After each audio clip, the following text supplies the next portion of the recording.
इकाई 3.2 पाश्चात्य काव्य शास्त्र। अब इसका नेक्स्ट टॉपिक है स्वच्छंदतावाद। स्वच्छंदतावाद क्या होता है? रोमांटिक शब्द का प्रयोग काव्य प्रकृति के रूप में करने का श्रेय फ्रेडरिक श्लेगल को जाता है। स्वच्छंदतावाद शब्द अंग्रेजी में रोमांटिसिज्म शब्द का हिंदी अनुवाद है। अगर इंग्लिश में देखें तो इसका मतलब होता है रोमांटिसिज्म और हिंदी में इसका मतलब है स्वच्छंदतावाद। रोमांटिसिज्म शब्द की उत्पत्ति रोमांस से हुई है, जिसका प्रयोग अति भावुक तथा कल्पना प्रधान मनोवृत्ति के लिए होता है।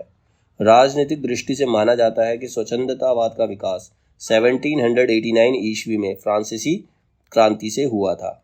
इसका नारा समानता, भ्रातृत्व एवं स्वतंत्रता था। स्वच्छंदतावाद का उदय लिरिकल बैलेट्स नामक कविता संग्रह के प्रकाशन से हुआ। लिरिकल बैलेट्स जो भी वर्ड्सवर्थ ने की थी उसका प्रकाशन जो उसी ने किया था। स्वच्छंदतावादी समर्थकों में कौन कौन थे? वर्ड्सवर्थ थे, कॉलरिज, शैली, कीट्स, बायरन, ये सब स्वच्छंदतावादी समर्थक। सामाजिक रूढ़िवादिता, प्राचीन काव्य पद्धतियों एवं धर्म की संकुचित धारणाओं का खंडन किया है। व्यक्तिक प्रेम मूलक दृष्टि, प्राचीन काव्य पद्धतियों एवं व्यापक रूप से मानवतावाद को स्वीकार किया गया है। कवियों द्वारा इस धारा में व्यक्ति की चेतन आत्मा के आंतरिक पक्ष को समझने और देखने की जिज्ञासा को कविता में अभिव्यक्त करना है। वर्ड्सवर्थ कवि की स्वच्छंदता को मुख्य धारा में रखकर इसके सहृदयों के मतलब उसके सुनने वालों के आनंद, भावों, रचना प्रक्रिया को काव्य तत्व स्वीकार करते हैं। अब स्वच्छंदतावादी काव्यधारा की विशेषताएं क्या होती हैं? इसकी विशेषताएं होती है आत्मानुभूति, फिर प्रकृति चित्रण, रूढ़ियों एवं परंपराओं का विरोध, कल्पना, उदात्त मानवतावादी दृष्टि, मौलिकता तथा नवीनता, रहस्यात्मकता, रूप संकुल एवं प्रतीक बहुलता और व्यक्तिक प्रेम। ये सब क्या है? स्वच्छंदतावादी काव्यधारा की विशेषताएं हैं। अब इसके बारे में महत्वपूर्ण विद्वानों के कथन क्या हैं? वर्ड्सवर्थ कहते हैं कविता सभी प्रकार के ज्ञानों का प्रथम एवं अंतिम ज्ञान है। फिर वर्ड्सवर्थ ने कहा कविता का ज्ञान कवि की व्यक्तिगत साधना की उपलब्धि है। कविता ज्ञान का प्राण है, उनकी शुद्ध चैतन्य आत्मा है, वह रागतीत अभिव्यक्ति है जो समस्त विज्ञान का आश्रय है। ये हमने वर्ड्सवर्थ में भी पढ़ा था, ये वर्ड्सवर्थ ने ही कहा है। सदकाव्य मानव मन की बलवती भावनाओं का सहज उच्छलन है, ये भी वर्ड्सवर्थ ने कहा। कविता का विषय होता है सत्य, व्यक्तिक या स्थानीय सत्य नहीं अपितु सामान्य एवं व्यावहारिक सत्य जो आम जीवन में यूज होता है, जो किसी बाह्य साक्ष्य पर आधारित ना होकर भावों के माध्यम से समग्र रूप से हिंदी में प्रविष्ट हो जाता है, ऐसा सत्य जो स्वयं में अपना साध्य है। ये भी वर्ड्सवर्थ ने ही कहा।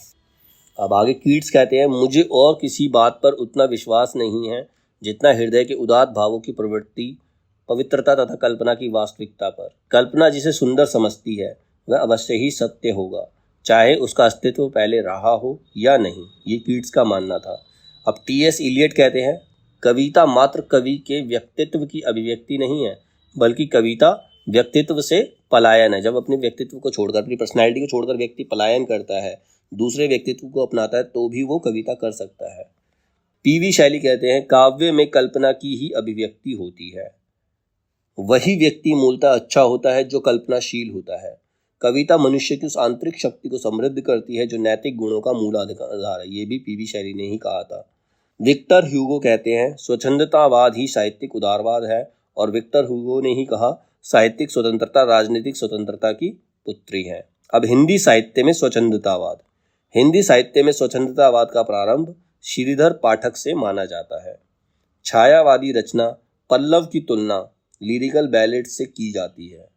रामचंद्र शुक्ल छायावाद को रहस्यवाद का प्राय मानते हैं। जैसे रहस्यवाद में कल्पना बहुत ज़्यादा होती है, उसी प्रकार से रोमांटिसिज्म यानी कि स्वच्छंदतावाद में भी कल्पना प्रधान होती है। तो इसीलिए रामचंद्र शुक्ल छायावाद को रहस्यवाद का प्राय मानते हैं, किंतु स्वच्छंदतावाद से इसकी भिन्नता को स्वीकारते हैं। बच्चन सिंह और प्रेम शंकर ने छायावाद के लिए स्वच्छंदतावादी शब्द को अधिक उपयोगी माना है। डॉक्टर नगेंद्र स्वच्छंदतावाद के विपरीत छायावाद शब्द को अधिक सार्थक मानते हैं। हिंदी साहित्य में स्वच्छंदतावादी आलोचकों में नंद दुलारे वाजपेयी, नगेंद्र और शांति प्रिय द्विवेदी प्रमुख हैं। नंद दुलारे वाजपेयी ने प्रसाद, निराला और पंत की समीक्षा में सौंदर्य बोधक मूल्यों एवं स्वच्छंदतावाद को ध्यान में रखा तथा इन्हें छायावाद की वृहत त्रयी में प्रतिष्ठित किया। मतलब इन तीनों ने मिलकर छायावाद को आगे बढ़ाया था। शांति प्रिय द्विवेदी की गांधी एवं टैगोर पर की गई समीक्षा में छायावादी स्वरूप मिलता है। नगेंद्र द्वारा सुमित्रानंदन पंत पर की गई समीक्षा में भी छायावादी और सौंदर्य बोधात्मक मूल्य का रूप देखने को मिलता है।